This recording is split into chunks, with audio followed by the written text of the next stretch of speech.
A very sweet good morning, all of you. How are you? I hope you all are fine. Students, in our yesterday's class, we finished our P block elements chapter. तो आपको आज जो हम start करने वाले अपनी next unit है, but आपको ये यूनिट पढ़ने से पहले आपको अपना पी ब्लॉक पार्ट खत्म करना है, उसके सभी वीडियो लेक्चर्स आपको देखने हैं, तभी आपकी अंडरस्टैंडिंग पावर इंक्रीज होगी। इतनी गारंटी जरूर है, जिस बच्चे ने थियरी पार्ट मेरे वीडियो से कंप्लीट किया होगा उसको क्वेश्चन सॉल्विंग में प्रॉब्लम नहीं होगी। लेकिन वीडियो पार्ट सिर्फ आपको जो थियोरेटिकल पार्ट है एक बार देखने की जरूरत है, फिर इतनी गारंटी एग्जाम तक आपको थियरी पढ़ने की जरूरत नहीं होगी, सिर्फ क्वेश्चन प्रैक्टिस की जरूरत होगी। तो for better understanding you have to watch all the videos of p block elements. Now we are going to start our next chapter, that is general principle and process of isolation of elements. ठीक है students, ये chapter हम बहुत अच्छे से करेंगे और इस चैप्टर को गारंटी है मैं आपको वीडियोस में लर्न करा दूंगी। ठीक है, बट आपको एक काम जरूर करना पड़ेगा, वही आपको एक वीडियो जरूर देखनी पड़ेगी, पूरे ध्यान से सुनना पड़ेगा। याद कराना मेरा काम है, ठीक है, समझाना मेरा काम है, बट आपको वीडियो देखना पड़ेगा। ठीक है, तो देखो यहाँ पर हम क्या पढ़ने वाले हैं कि देखो नाम ही बता रहा है, कुछ प्रिंसिपल्स है और आइसोलेशन है, मेथड्स है किसके, एक्सट्रैक्शन ऑफ एलिमेंट्स। आइसोलेशन अलग करना एलिमेंट्स को। अब एलिमेंट्स आपको पता है मेटल, नॉन मेटल, ये सब होते हैं। ठीक है, हम अपने चारों तरफ जितने भी चीजें देखते हैं, आप डोर ले लो, टेप, आपके कोई भी ज्वेलरी वगैरह ले लो, जनरली किसके बने होते हैं, आपके ज्यादातर हमारी जो यूज करने की चीजें हैं मेटल्स की बनी हुई होती है। ठीक है, क्या वो मेटल्स हमें एज इट इज मिल जाता है नेचर में? नहीं मिलता। ठीक है, लेकिन कुछ ऐसे होते हैं जो कम इम्प्योरिटीज के साथ भी मिलते हैं। तो आप बोल सकते हो ये जो एलिमेंट्स हैं, एलिमेंट्स में जनरली मैं किसकी बात कर रही हूँ, मेटल्स की बात कर रही हूँ। ठीक है, वैसे मेटल, नॉन मेटल्स, मेटलॉइड होते हैं। ठीक है, लेकिन मेटल्स की बात कर रही हूँ। मेटल्स दो टाइप के होते हैं। ठीक है, एक वो मेटल्स होते हैं जो फ्री स्टेट में पाए जाते हैं और एक वो होते हैं जो कंबाइंड स्टेट में पाए जाते हैं। The metals which are found in free state और एक कैटेगरी होती है कंबाइंड स्टेट। कंबाइंड स्टेट देखो, फ्री स्टेट का मतलब क्या है, कुछ मेटल्स ऐसे हैं जो atmospheric oxygen, carbon dioxide, moisture, air वगैरह के साथ रिएक्ट नहीं करते, जिनको ज्यादातर हम नोबल मेटल्स भी बोलते हैं। वो कैसे एग्जिस्ट करते हैं, आपके फ्री स्टेट, या फिर उसको हम क्या बोलते हैं, नेटिव स्टेट में भी बोलते हैं। अपने नेटिव स्टेट में प्रेजेंट होते हैं, वो मॉइस्चर, एयर, इन सारी चीजों से रिएक्ट नहीं करते। फॉर एग्जांपल जैसे आपका गोल्ड हुआ, प्लैटिनम हुआ, ये सारे क्या है, नोबल मेटल्स हैं। और वही कंबाइंड स्टेट की बात करें तो कुछ एलिमेंट्स ऐसे हैं जो ऑक्सीजन के साथ रिएक्ट करते हैं, कार्बन डाइऑक्साइड के साथ रिएक्ट करते हैं, सल्फाइड के साथ रिएक्ट करते, सल्फर के साथ रिएक्ट करते हैं। ठीक है, मॉइस्चर के साथ रिएक्ट करते हैं। जैसे अब वो किसी न किसी के साथ रिएक्ट करेंगे तो कंबाइंड फॉर्म में प्रेजेंट होंगे, अकेले तो प्रेजेंट होंगे नहीं। जैसे आयरन है, आयरन ऑक्सीजन के साथ रिएक्ट करता है, क्या बनाता है, वो आयरन ऑक्साइड बनाता है। वो आयरन की फॉर्म में नहीं, आयरन ऑक्साइड की फॉर्म में एग्जिस्ट करता है। ठीक है, अगर आयरन कार्बन का सपोज करो CO2 के साथ रिएक्ट कर दिया तो वो किस फॉर्म में प्रेजेंट होगा, कार्बोनेट की फॉर्म में प्रेजेंट होगा। अगर कोई सल्फाइड के साथ रिएक्ट कर दिया तो सल्फाइड फॉर्म में प्रेजेंट होगा। मीन्स वो किसी न किसी कंबाइंड फॉर्म में प्रेजेंट होते हैं, उनको हम क्या बोलते हैं, किस फॉर्म में प्रेजेंट होंगे, कंबाइंड स्टेट में होंगे। और आप एग्जांपल अगर आप देख तो आप बोल सकते हैं elements which are present in combined state, या बोल सकते हो वो elements which react with atmospheric gases like CO2, O2, H2S। ठीक है, and present in combined state. और आप एग्जांपल दे सकते हो, जैसे आयरन है Fe2O3। ठीक है, आप जिंक का ले सकते हो, जिंक जो है वो सल्फाइड के साथ रिएक्ट करके जिंक सल्फाइड बनाता है, जिसको हम क्या बोलते हैं, जिंक ब्लेंड बोलते हैं, जिंक ब्लेंड। ऐसे बहुत सारे, इस चैप्टर में हम वही डिस्कस करेंगे, बहुत सारे एग्जांपल्स हैं। ठीक है, तो देखो हमें क्या करना है कि इस चैप्टर में हमें क्या पढ़ना है कि ये जिस भी फॉर्म में प्रेजेंट है, अब यूज करने के लिए तो हमें आयरन चाहिए, तो आयरन ऑक्साइड में हमें क्या निकालना है, आयरन को निकालना है। ठीक है, तो ऐसे कौन से प्रोसेस हम अप्लाई करें जिससे हम मेटल को निकाल सके उसी को हम क्या बोलते हैं, मेटलर्जी बोलते हैं। और इसी चैप्टर में हमें वही सारे स्टेप्स पढ़ने हैं, ठीक है। तो अभी इतना अगर किसी को नोट डाउन करना करो। अभी आगे हम पढ़ेंगे कि मिनरल क्या होते हैं, और क्या होता है, और गैंग क्या होता है। स्टूडेंट्स अब हम बात करते हैं मिनरल और गैंग, ठीक है। वैसे ये चैप्टर आपने क्लास 10th में भी पढ़ा था, मेटल्स एंड नॉन मेटल वाले चैप्टर में। और उस क्लास में ये स्टूडेंट्स का टफेस्ट चैप्टर होता है, बहुत डर लगता है स्टूडेंट्स को, लास्ट तक समझ नहीं आता कि हमने क्या पढ़ा। पर यहाँ पर हम इतने अच्छे से पढ़ेंगे कि आपको सारे डाउट एक ही बार के रिवीजन से कंप्लीट हो जाएंगे। एक बार हम स्टडी करेंगे और सब डाउट क्लियर, जो पहले किसी के रहे होंगे तो, ठीक है।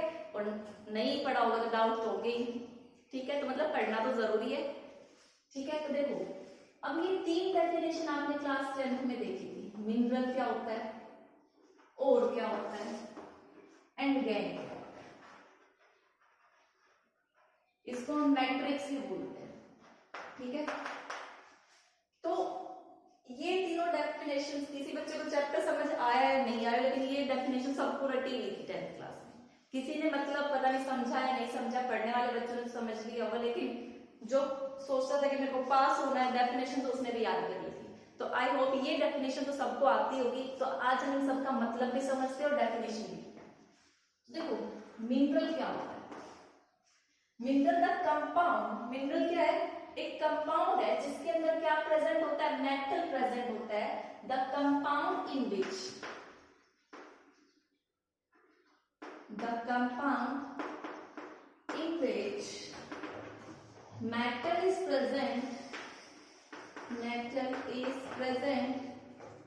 in combined state or free state, ठीक है। एक ऐसा सब्सटेंस जिसके अंदर मेटल प्रेजेंट हो, क्या तो कंबाइंड फॉर्म में, चाहे वो ऑक्साइड या कार्बोनेट्स के साथ मिलकर कोई कंपाउंड बनाया हो, या फ्री स्टेट में हो, तो वो जो कंपाउंड होगा उसको हम क्या बोलेंगे, मिनरल बोलेंगे, ठीक है। तो देखो और क्या था, अभी मैं सब में डिफरेंस ही बताऊंगी, अभी तो जस्ट डेफिनेशन मैंने लिखी है। मिनरल सॉरी और क्या है, वो मिनरल है, the mineral from which metal is extracted,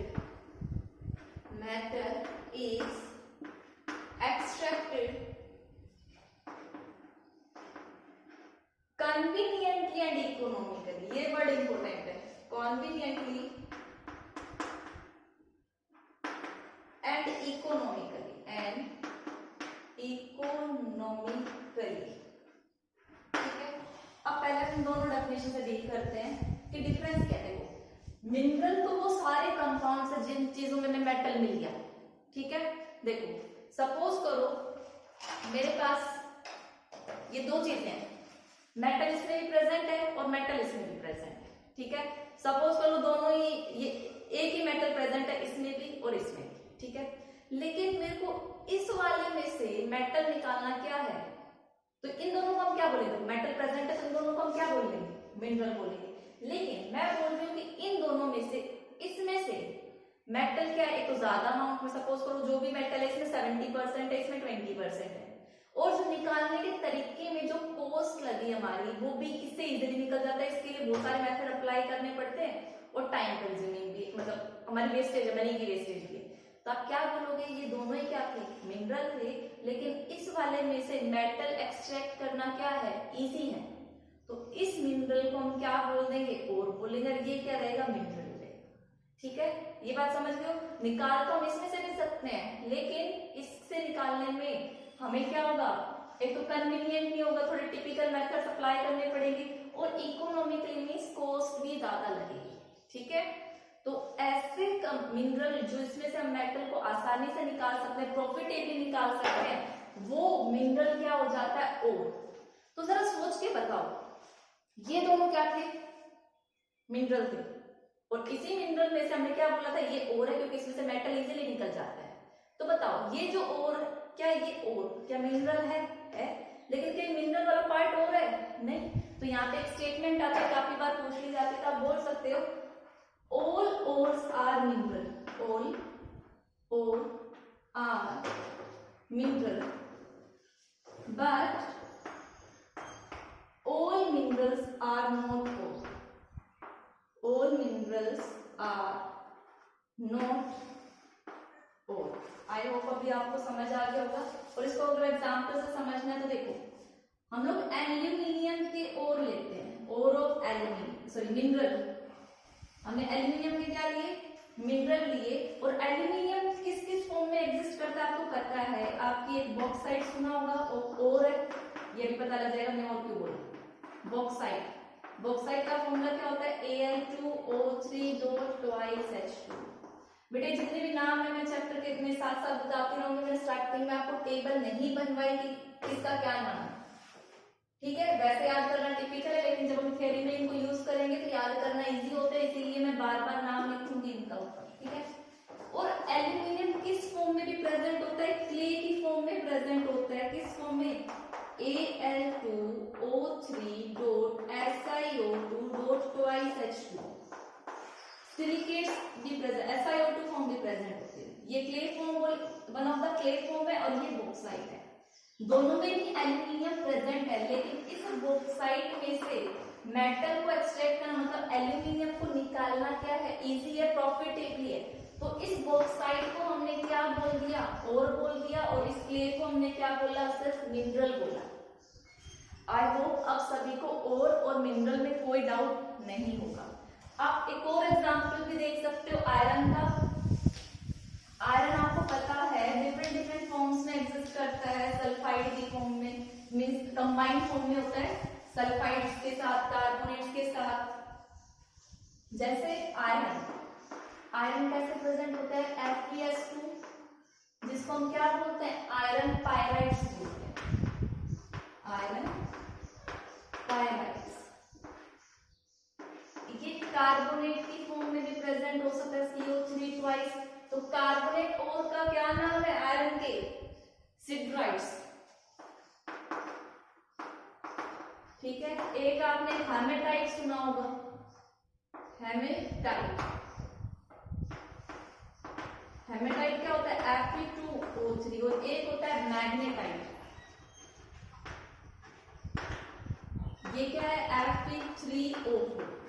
तो sulphide ore of iron, iron pyrites, carbonate ore of iron, siderites. और जो ऑक्साइड ओर है, दो होते हैं, एक मैग्नेटाइट और एक हेमेटाइट। हेमेटाइट में Fe2O3 और मैग्नेटाइट में Fe3O4। अगर इन सब में देखें तो जो हेमेटाइट में से मेटल को निकालना, या इसमें बोल सकते हैं इसमें आयरन ज्यादा अमाउंट में प्रेजेंट होता है, इससे निकालना इजी है, ठीक है, इकोनॉमिकली भी है। तो आप इसको क्या बोल देते हो, या जनरली ऑक्साइड्स उसको भी बोल देते हैं, बट यही आपका क्या बोला जाता है, और ये सारे क्या मिनरल। ऐसा नहीं है कि इनमें से नहीं निकाल सकते। अब जहाँ पे हमें ये मिलेगा ही नहीं और इस फॉर्म में मिलेंगे तो हम यहाँ से भी निकालेंगे, बेशक कॉस्ट थोड़ी ज्यादा लगे, बट कंपैरिजन करें तो हम हेमेटाइट को क्या बोलते हैं, ओर ऑफ आयरन बोलते हैं, ठीक है। तो this is all about the mineral and ore. अब लास्ट में ये डेफिनेशन बच गई। अब देखो, ये अर्थ क्रस्ट वगैरह में पाए जाते हैं, तो ये तो यानी कि एडिटिव होगा, कुछ ना कुछ सैंडी इंप्योरिटीज या अदर इंप्योरिटीज इनके साथ लगी हुई होती है, ठीक है। तो सपोज करो ये पूरा कंपाउंड था, और मैं अलग कलर से शो करती हूँ, ठीक है। तो देखो, तो इसमें ये जो मैं थोड़ा बड़ा वाइट कलर से बड़े बड़े सर्कल किए हैं, ये सपोज करो आपका क्या है, और है, एफ कोई भी और मान लो, ओ आर, ठीक है। ओ आर मत समझना, OREO, ठीक है। और इनके साथ ये जो छोटी छोटी है, मैं इनको क्रॉस मार्क कर देती हूँ। ये जो स्मॉल स्मॉल है, ये क्या है, इम्प्योरिटीज है, ठीक है। तो जो इम्प्योरिटीज, अब देखो सैंडी, ये इम्प्योरिटीज कुछ भी हो सकते हैं, सैंडी इम्प्योरिटीज मीन सिलिकेट्स वगैरह की इम्प्योरिटीज, कोई और रॉक की इम्प्योरिटीज, ठीक है। तो ये इम्प्योरिटीज जो और के साथ प्रेजेंट होती है, उन्हीं को हम क्या बोलते हैं, गैंग या फिर मैट्रिक्स। तो आप क्या लिख सकते हो डेफिनेशन में, the impurities along with ore, या the impurities present with ore is known as gangue, या फिर कई लोग डेंगू भी बोलते हैं, ठीक है। नंदुताई याद आ गया, ठीक है। तो ये वो नहीं है, ये गैंग है क्या, जो इम्प्योरिटीज प्रेजेंट होती है और के साथ, ठीक है। तो अब हमें क्या करना है, देखो मिनरल तो हमने पढ़ लिया, हमने बेसिक डेफिनेशन देखा, मिनरल से हम उन्हीं मिनरल को और बोलते हैं जिनमें से हम मेटल को इजीली एक्सट्रैक्ट कर सकते हैं। ठीक है, अब हमें क्या करना है, ये पूरा क्या है, ओर है, और ये इसके साथ इंप्योरिटीज प्रेजेंट है। तो इन सारी चीजों में से हमें क्या करना है, इस ओर को अलग करना है और इंप्योरिटीज को क्या करना है, अलग करना है। फिर इस ओर में से हमें मेटल को अलग करना है। क्यों, क्योंकि जैसे ओर था आयरन ऑक्साइड, तो Fe ऑक्साइड बनती है, Fe2O3 बच गया, तो उस Fe2O3 में से फिर मेटल को निकालना है। तो उनके लिए हमें क्या क्या प्रोसेस अप्लाई करने पड़ेंगे वो हम इस चैप्टर में पढ़ेंगे। पहले आप इन तीनों की डेफिनेशन नोट डाउन कर लीजिए। तो स्टूडेंट्स अभी हम वही प्रोसेस स्टडी करने वाले हैं। अब उनको हम क्या बोलेंगे, मेटलर्जिकल प्रोसेस। तो मेटलर्जिकल प्रोसेस क्या है, द प्रोसेस from which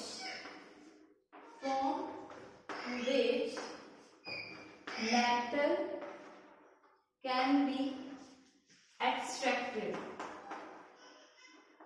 और कन्वीनियंट और इकोनॉमिकली तो शामिल है। अब एक्सट्रैक्शन का कौन सा मेथड हम अप्लाई करेंगे वो किस पे डिपेंड करता है, नेचर ऑफ ओर पे। तो आप बोल सकते हो क्या कि द प्रोसेस ऑफ मेटलर्जी, ये प्रोसेस जो है ये डिपेंड करता है, depends on nature of ore. आपको पता है सभी ओर का नेचर सेम तो है नहीं, कोई ऑक्साइड है, कोई कार्बोनेट है, कोई सल्फाइड है। ठीक है, तो नेचर पे डिपेंड करेगा कि हमें कौन सा मेथड अप्लाई करना है। मेथड्स बहुत सारे हैं, तो हम वन बाय वन उन्हीं मेथड्स को डिस्कस करते हैं। ठीक है, तो देखिए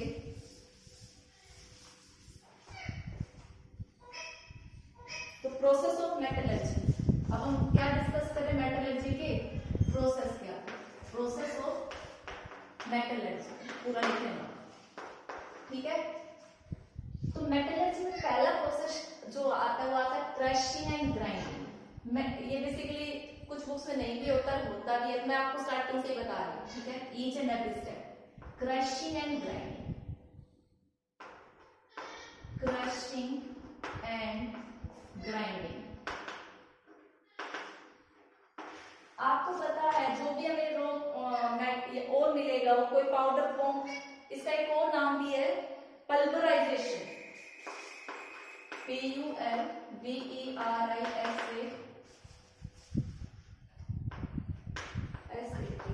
दोनों का एक ही मतलब।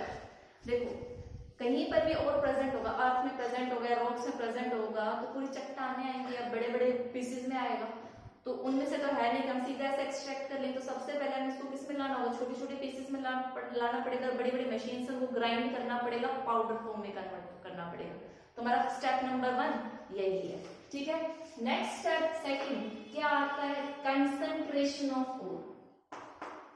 कंसंट्रेशन ऑफ ओर मींस आपको ओर की कंसंट्रेशन को बढ़ाना है, तो आप इसमें क्या करोगे, कंसंट्रेशन में क्या आता है, रिमूव जितनी भी सिलिकेट्स या अर्थ की इंप्योरिटीज, जो अर्थ में इंप्योरिटीज प्रेजेंट थी, कोई भी dust particle, Sandy impurities, Rocky impurities, ठीक है, जो छोटे मोटे स्टोन्स वगैरह आ जाते हैं, जो अर्थी इंप्योरिटीज या सैंडी इंप्योरिटीज, सैंडी बोल दो, या SiO2 की इंप्योरिटीज या कोई एक्सेट्रा, जितनी भी इंप्योरिटीज है उनको रिमूव करना, उसको हम क्या बोलते हैं, कंसंट्रेशन ऑफ ओर। मतलब देखो ये आपका ओर था, ये जस्ट अंडरस्टैंडिंग पार्ट के लिए अर्थ क्रस्ट में प्रेजेंट था, तो ये सर्कल में सपोज करो ओर है, और ये जैसे मैंने बनाया था ये आपकी क्या है, गैंग या इंप्योरिटीज है। इट मींस कंसंट्रेशन वाले में आप क्या करते हो, ओर को अलग करते हो और गैंग को क्या करते हो, अलग करते हो। ठीक है, गंगुताई को अलग कर दिया। ठीक है, गंगुताई नहीं, गैंग पार्टिकल, अनवांटेड इंप्योरिटीज। ठीक है, तो इसी सेपरेशन की वजह से देखो अब आपने इसको अलग कर दिया, और को अलग, मींस आपने और की कंसंट्रेशन क्या कर दी, बढ़ा दी, उसी को हम क्या बोलते हैं, कंसंट्रेशन ऑफ ओर बोलते हैं। मींस जो और प्लस इंप्योरिटी थी उनको क्या कर दिया, अलग अलग कर दिया। ठीक है, तो कंसंट्रेशन ऑफ ओर में हम ये सारी चीजें पढ़ेंगे। इसके बाद हमारा थर्ड स्टेप क्या होता है, थर्ड स्टेप है conversion of ore, conversion of ore into oxide ore, into oxide। देखो आपने देखा था और ऑक्साइड फॉर्म में भी प्रेजेंट होता है, कार्बोनेट भी होता है, सल्फाइड भी प्रेजेंट होता है। ऑक्साइड है तो कोई बात नहीं, ऑलरेडी ऑक्साइड फॉर्म में प्रेजेंट, लेकिन कार्बोनेट सल्फाइड वगैरह होंगे तो हम उसको किस में कन्वर्ट करेंगे, ऑक्साइड में। तो आप पूछोगे मैम करने की जरूरत क्या, क्यों ऑक्साइड में कन्वर्ट कर रहे हैं? तो इसका रीजन है बिकॉज जो रिडक्शन है, जो कि हमारा नेक्स्ट है, रिडक्शन ऑफ ऑक्साइड और क्या होता है, इजी होता है। रिडक्शन ऑफ ऑक्साइड और इज इजी, इसीलिए हम चाहते हैं हमारे पास जितने भी हो रहे हैं एट द एंड वो किसमें कन्वर्ट हो जाए, ऑक्साइड और में हो जाए। ठीक है, तो थर्ड स्टेप में अगर कोई और ऑक्साइड फॉर्म में नहीं है तो हम उसको किसमें लाना पसंद करेंगे, ऑक्साइड और में। फिर फोर्थ स्टेप क्या है, यही तभी कभी रिडक्शन इजी, तो हमारा नेक्स्ट स्टेप क्यों, रिडक्शन प्रोसेस से क्या होगा, लॉस ऑफ ऑक्सीजन हो जाएगा, लॉस ऑफ ऑक्सीजन हो जाएगा तो मेटल ऑक्साइड था, ऑक्सीजन को रिलीज कर देगा तो आपको मेटल मिल जाएगा। ठीक है, तो हमारा फोर्थ स्टेप है रिडक्शन ऑफ ऑक्साइड। तो यहां से हमें मेटल मिल चुका है, लेकिन यहाँ पर अगर थोड़ी बहुत इंप्योरिटीज रह गई है तो हमारा लास्ट स्टेप आता है रिफाइनिंग। ठीक है, तो ये हमारे कुछ स्टेप्स थे, 5 स्टेप्स थे जनरल, ये तो मैंने ब्रॉड व्यू में बताया। इनके अंदर भी बहुत सारे मेथड्स हैं जो हम डिस्कस करेंगे कि कौन सा और होगा तो हमें कौन सी चीज अप्लाई करनी है कौन। ठीक है, तो आप पहले ये नोट डाउन कर लीजिए।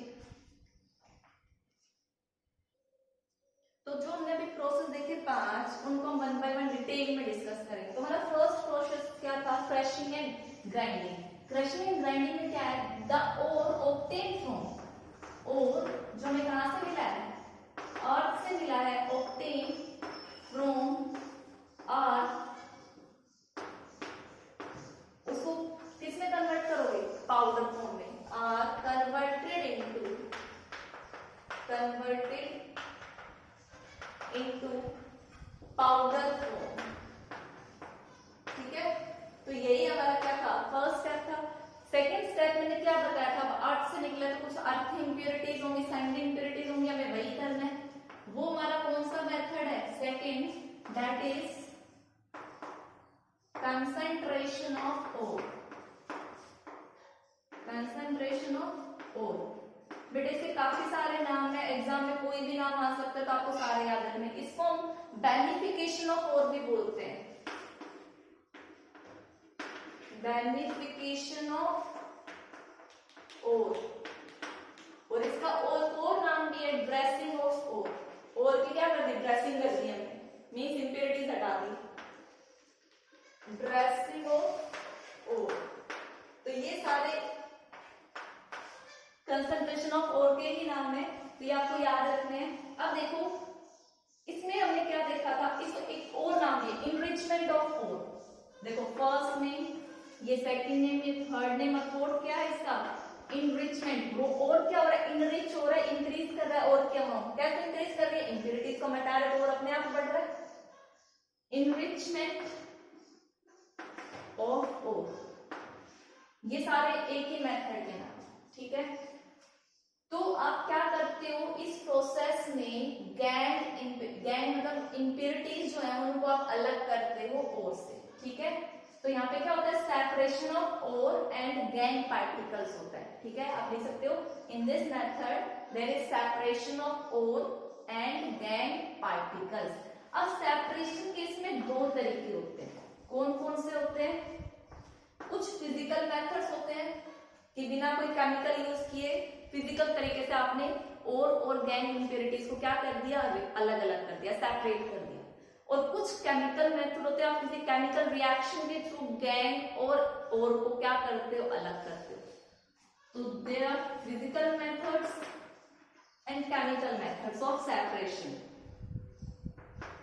ठीक है, अब फिजिकल मेथड में भी कई तरह के आते हैं, तो मैं जस्ट यहाँ पे आपको सारे मेथड के नेम बता रही हूँ, फिर हम उनको 1 बाय 1 डिस्कस करेंगे। ठीक है, तो फिजिकल मेथड में देखो, अब हमें इनरिचमेंट मींस ओर या इंप्योरिटीज को अलग करने के लिए हमें ये देखना है कि हमें किस ओर के लिए कौन सा मेथड अप्लाई करना है। ठीक है, हमें कौन सा मेथड अप्लाई करना है, मैं स्टार्टिंग में बता चुकी हूँ कि वो डिपेंड करता है नेचर ऑफ ओर पे, कि ओर का नेचर क्या होगा। तो देखो फिजिकल मेथड्स में आपका आता है हाइड्रोलिक वॉशिंग या ग्रेविटी सेपरेशन बोल सकते हो, ग्रेविटी सेपरेशन। ठीक है। एक आता है मैग्नेटिक सेपरेशन, मैग्नेटिक सेपरेशन। फिर आता है flotation,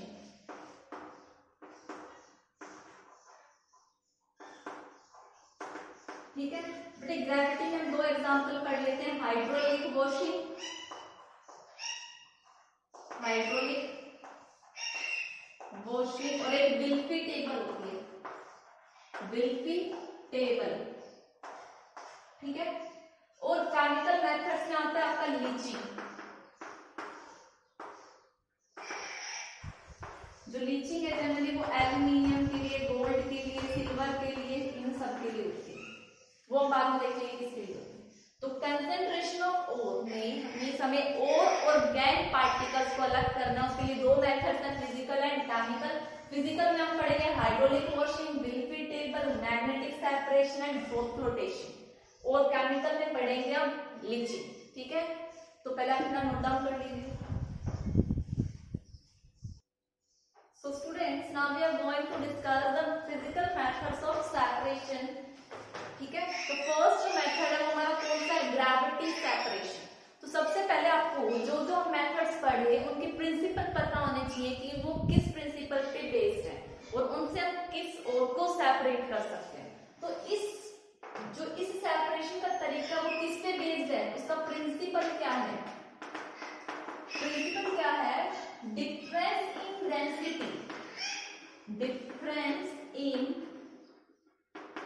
density of ore and impurity, ठीक है।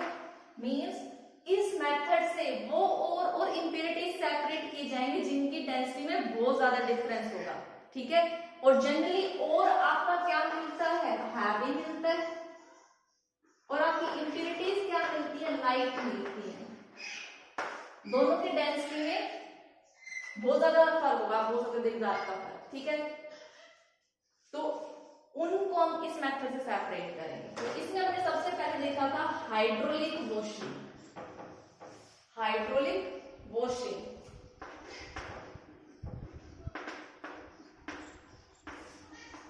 देखो जो भी हो ग्रेविटी सेपरेशन में मैं दोनों ही समझा दूंगी, इधर विल्फी टेबल भी समझा दूंगी, कुछ नहीं है, सेम ही है,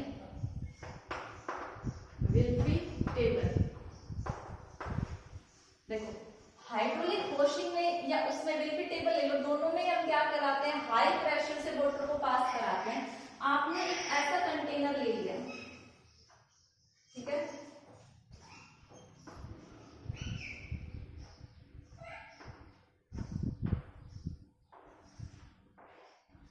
ठीक है, और यहाँ पे ये यहां से आप क्या पास करा रहे हो, वाटर पास करा रहे हो, वाटर फ्लो, वाटर फ्लो। लेकिन वाटर का यहाँ पे प्रेशर क्या है, प्रेशर क्या है, बहुत ज्यादा है, ठीक है। अब आपने यहां से, अब देखो आपने क्या लिया, पहले ये एक कंटेनर लिया और इसके अंदर यहाँ पे आपने क्या डाल दिया, और इम्प्योरिटी डाल दी। तो सेम देखो मैं और को बना रही हूँ, ये देख रहे हो आप व्हाइट चौक से जो सर्कल किए, ठीक है। और इसके अंदर क्या है, सैंडी इम्प्योरिटीज है जो मैंने क्रॉस से बनाई है, ठीक है। तो जब आप देखो यहां से क्या करोगे, वाटर का फ्लो कराओगे हाई प्रेशर, तो आपको पता है और क्या है आपका, हैवी है, तो ये तो पानी अपने साथ ऊपर नहीं ले जा पाएगा। लेकिन आपकी ये जो इम्प्योरिटीज है जो मैंने येलो कलर से शो करी है, ये क्या है, लाइट है, ये वाटर के साथ क्या हो जाएगी, ऊपर की तरफ आ जाएगी, या बोल सकते हो यहाँ पे क्या हो जाएगा, ओवरफ्लो होगा। तो ये इम्प्योरिटी पानी के बहाव के साथ ऊपर से निकल जाएगी, यहाँ से क्या हो गया, वाटर फ्लो हो गया, और आपके यहाँ नीचे पे क्या सेटल डाउन हो जाएंगे, कंप्लीट सारा और जो भी प्रेजेंट है, ठीक है। तो आपने देखो और इम्प्योरिटी को क्या कर लिया, सेपरेट कर लिया, और इसी सेपरेशन को हम क्या बोलते हैं, हाइड्रोलिक वॉशिंग। विल्फी टेबल भी कुछ इसी तरीके का है, जैसे आपने एक स्लोप वाली टेबल ली और उसमें आपने गड्ढे कर दिए या कुछ ऐसे लगा दिया, स्टैंड गड्ढे टाइप के हैं, और यहाँ पे आपने और प्लस इम्प्योरिटी डाल रखी है, ठीक है। मैं वैसे बना बना रही हूँ और इनके साथ क्या है, कुछ इम्प्योरिटीज है, ठीक है।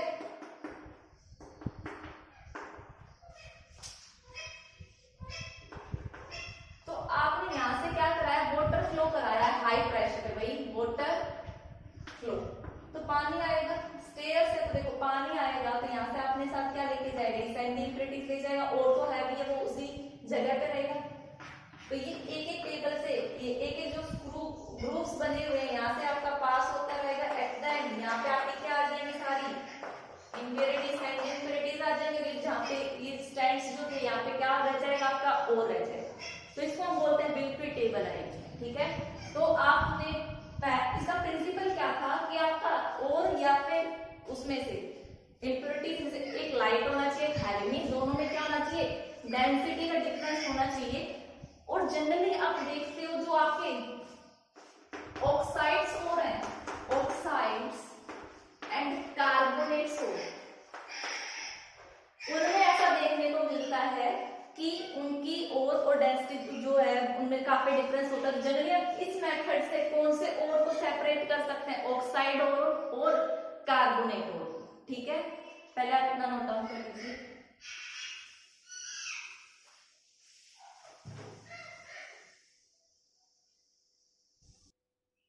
तो स्टूडेंट्स हमारा फिजिकल मेथड में सेकंड पार्ट क्या आता है, मैग्नेटिक सेपरेशन, कि हम मैग्नेटिक सेपरेशन से कैसे और इम्प्योरिटीज को क्या कर सकते हैं, अलग कर सकते हैं। तो इस मेथड का प्रिंसिपल किस पे बेस्ड है, प्रिंसिपल आपको पता होना चाहिए, काफी बार एग्जाम में पूछ लिए जाते हैं प्रिंसिपल्स की, इस मेथड का क्या प्रिंसिपल है।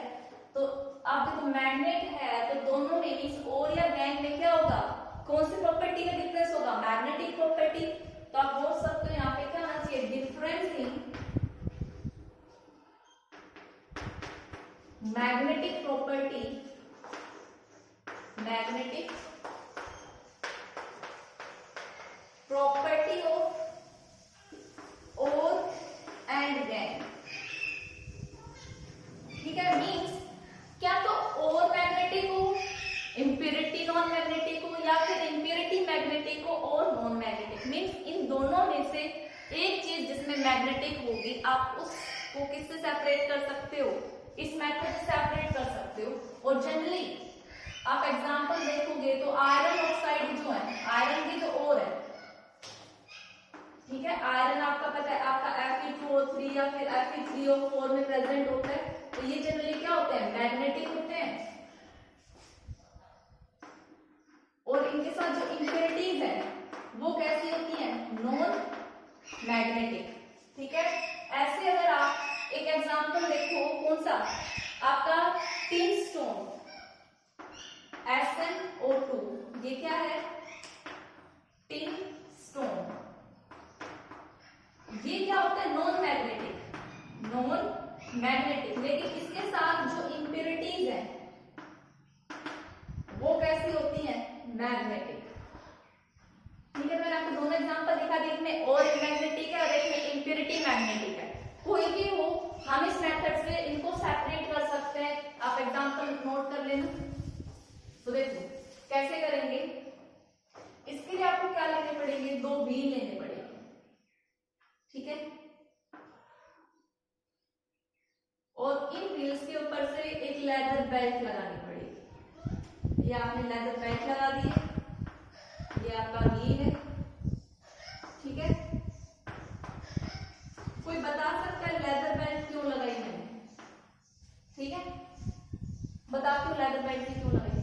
और आपने क्या किया, एक व्हील को मैग्नेटाइज कर दिया। आप मान लो ये वाला जो व्हील है ये मैग्नेटिक व्हील है, मैग्नेटिक व्हील, और ये वाला व्हील नॉन मैग्नेटिक है, ठीक है, पूरा लिख लेना नॉन मैग्नेटिक। अब ये लेदर बेल्ट रोटेट करिए, मूव कर दिया, ऐसे यहाँ से आ रही है और ऐसे जा रही है, और यहाँ से आपने एक फनल किया, यहाँ पे ये क्या आपका पाउडर्ड ओर, जो आपने क्रशिंग ग्राइंडिंग किया था, ये क्या आपका पाउडर्ड ओर, वो इस पे गिर रहा है, ठीक है। ये आपके क्या है, लेदर बेल्ट। बेटा काफी बार क्वेश्चन आ रहा था कि आपने लेदर बेल्ट ही क्यों यूज की, क्यों, क्योंकि जो लेदर बेल्ट है वो इजीली इजीली मैग्नेटाइज और इजीली डीमैग्नेटाइज हो जाती है। ठीक है, मींस ये लेदर बेल्ट इसके ऊपर आएगी, जैसे इस व्हील के कांटेक्ट में वो लेदर बेल्ट की क्या होगी, मैग्नेटाइज, और यहाँ से जैसे इसके पास रहती है वो क्या होगी, डीमैग्नेटाइज। इसीलिए हमने लेदर बेल्ट का यूज किया। तो देखो यहाँ से आपका ओर और इम्प्योरिटीज चलता हुआ आ रहा है, और आपका मैंने व्हाइट कलर से दिखाया है और इम्प्योरिटीज इसके साथ में है येलो वाली। ठीक है, ये चलता हुआ आ रहा है। तो जैसे यहाँ आएगा ये कैसा होगी, मैग्नेटिकली। अब आप ये तो जानते हो मैग्नेट जो है वो मैग्नेटिक वाले को अट्रैक्ट करेगा, तो ये मैग्नेटिक है, तो जो आपका ओर है ये इसके साथ चिपका रह जाएगा। ठीक है, लेकिन यहां से आप आ रहे हो तो इम्प्योरिटीज आपकी क्या है, ये नॉन मैग्नेटिक है, ये इसके साथ अटैच नहीं होंगी। तो यहाँ पे अगर आप एक लगाओगे तो जैसे आएगा तो आपकी इम्प्योरिटीज जो ये मैंने येलो कलर से दिखाई है वो यहाँ हो जाएगी। लेकिन और आपका क्या था, ये मैं मेथड कब समझा रही हूँ, जब आपका और क्या है मैग्नेटिक और आपकी जो इम्प्योरिटी है वो क्या है, नॉन मैग्नेटिक। ठीक है, तो यहाँ पे अब देखो यहाँ तक तो ये मैग्नेटाइज लेदर बेल्ट इसके साथ रहेगा, लेकिन इसके बाद ये डीमैग्नेटाइज हो गया, यहाँ पे डीमैग्नेटाइज हो गया, तो आपको यहाँ क्या मिल जाएगा, और तो आपको इस कंटेनर में और मिला और इसमें क्या मिल जाएंगी, इम्प्योरिटी।